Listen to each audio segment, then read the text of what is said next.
Quarta serie in conclusione.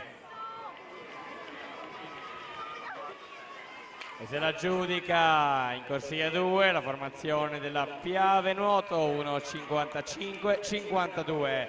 A seguire Nottoli Nuoto 74 in corsia 6, corsia 5, Rinascita Team Romagna 1,58-21.